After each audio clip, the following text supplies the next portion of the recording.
First, we'd like to start with a disclaimer that we're definitely not sorry to anybody who clicked on this video mistaking it for porn. The word lesbian is in the 87th percentile of all words Googled in the United States, so that makes you exponentially more likely to click on a video with the word lesbian in the title rather than something like, "The Fascinating History of the Ancient Greek Isle of Lesbos as it applies to the etymology of sociopolitical identifiers." Sexy stuff, huh? The term lesbian, as it's used to define a homosexual woman, is derived in name from the Greek island of Lesbos. It's an ancient Greek island just off the coast of Turkey with just as much history and turmoil as its mainland counterpart. There's nothing in particular about the island or its inhabitants which would inspire such an adoption of language, except for one of its early residents, the Greek poet and musician Sappho, who lived around 2600 years ago.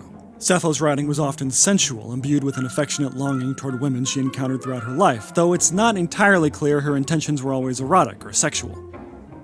She was famous for being one of the first poets to compose in the first person, diverting from the convention of writing from the perspective of a god or muse. But history immortalized Sappho not for her contribution to the arts as a whole, just for the girl-on-girl stuff, despite there being no real hard evidence of any homosexual proclivities she might have entertained. In fact, Sappho was an aristocrat, married to a wealthy merchant with whom she had a child. Despite her celebrity for writing voluptuarious prose about women, most of Sappho's surviving work is severely fragmented, some only consisting of a single word, and requires a great deal of interpretation to decipher its meaning. No. Some fragments were even found as mummy wrappings. The first word coined using the poet's name was sapphic, as in sapphic love, and then later transmogrifying the word lesbian from a simple geographical identifier into a more personal one. Which is a bit of peculiar logic if you stop to think about it.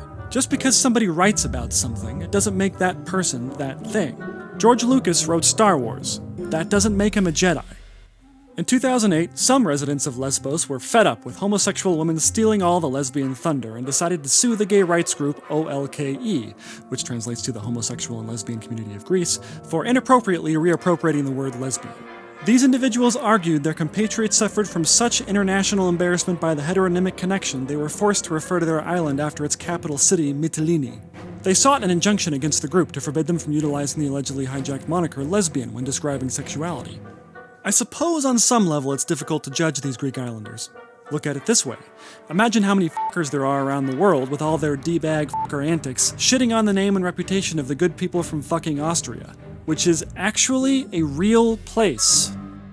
Don't get me started on how pissed the Dildoians are. And the Tittyhotians? Tittyhobits? Tittyhobicons? Tittyhomums? Anyway, the comically homophobic suit against the OLKE was rejected by the Greek court, basically ruling Lesbos doesn't get to own the word lesbian.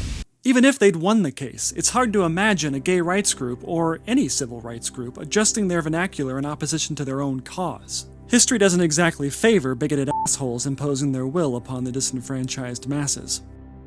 So, while it's unclear if she was a lesbian, Sappho is another example of the influence ancient Greek culture had and continues to have on our culture.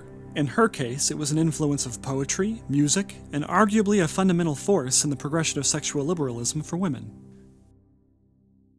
Thanks for watching! If you liked our video, do us a favor and hit that thumbs up button. And if you'd like to see more of our videos, hit that red subscribe button. If you'd like to support us in making more videos, visit our Patreon page.